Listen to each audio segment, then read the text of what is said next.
في وسط البوسنة وعلى مسافة 40 كيلومترا من مطار ساريفو، وبين الجبال المغطاة بالغابات الكثيفة وعلى شبكة متداخلة من الجداول الجبلية، ألقى هذا الوادي بمراسيه، وهو يحتضن بلدة فوينيتسا جوهرة الوادي والبلدة الجوهرة بين الجمال المحفوظ والغير بعيد لهذا البلد.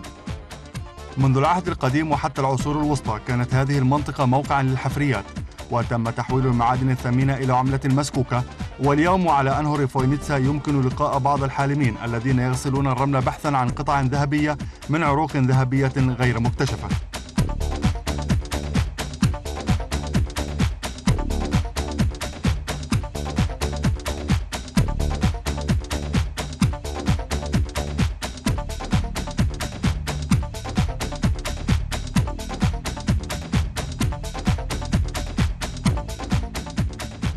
الذهب نادر جدا، وبغض النظر عن حمى الذهب التي أصابت الكثيرين، إلا أنه من النادر لقاء أشخاص غرباء في فوينيتسا وضواحيها.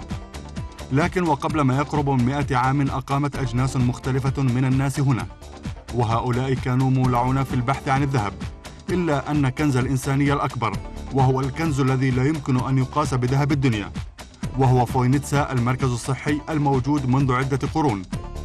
فوينيتسا منتجع مائي وهوائي وبدني وروحي، وهي المكان الذي يمكن فيه إعادة القوة والعافية إلى الصحة والروح والجسد.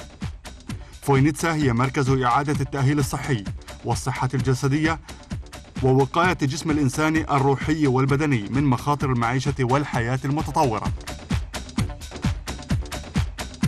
نعمة منتجع فوينيتسا تعود إلى 1000 عام، والمياه الشافية تم اختبارها في نهاية القرن التاسع عشر، واستغلالها بدأ مع بداية القرن الماضي.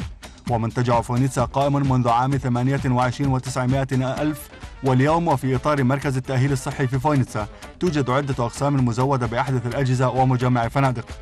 والطاقة الصحية الأساسية الشافية هي في المياه الحارة المشعة والمعدنية، والتي تصل درجة حرارتها إلى 22 درجة وبقوة إشعاعية تصل إلى 45 وحدة بمقياس ماخ.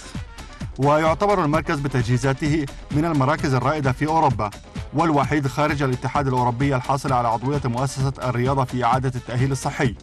والمتخصصون في هذا المركز تمرسوا في أعرق المراكز الصحية في أوروبا.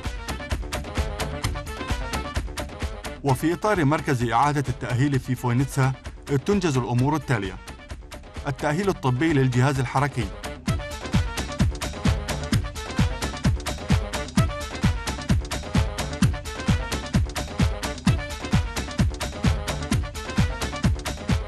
التأهيل للجهاز القلبي والشرايين،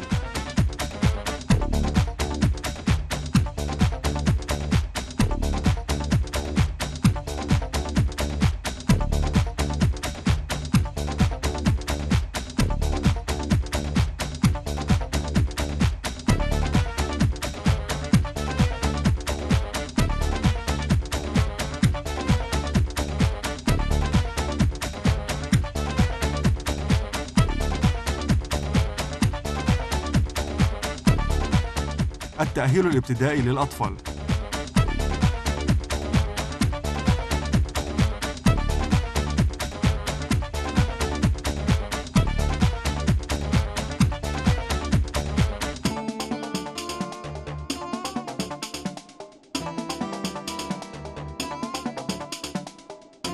تأهيل الرياضيين والإصابات الرياضية،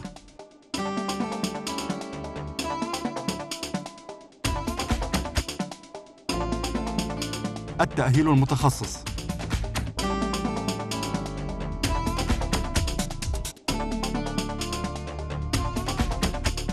ويحتوي المركز على جميع الأقسام اللازمة للتشخيص المطلوب، بالإضافة إلى طرق العلاج المتعارف عليها، فإنه يطبق أيضا طرق العلاج في المياه المعدنية، وهي العلاج بالمياه والكهرباء،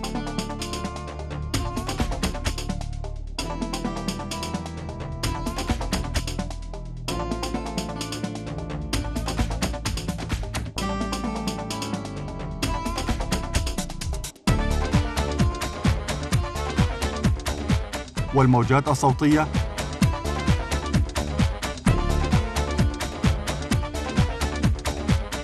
والليزر، والعلاج بالأشعة الضوئية، والعلاج الصيني، والعلاج الحراري، والعلاج بالأدوية.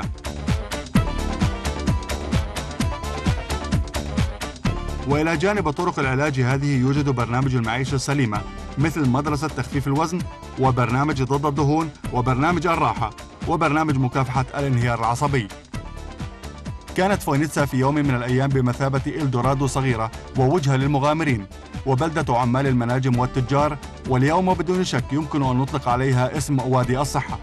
الوادي الذي يمكن أن يجد الإنسان فيه بالإضافة إلى الصحة والرشاقة الكثير من وسائل الترفيه السياحي والثقافي والشواهد التاريخية على حضارة كانت حاضرة في هذه المنطقة منذ 1000 سنة.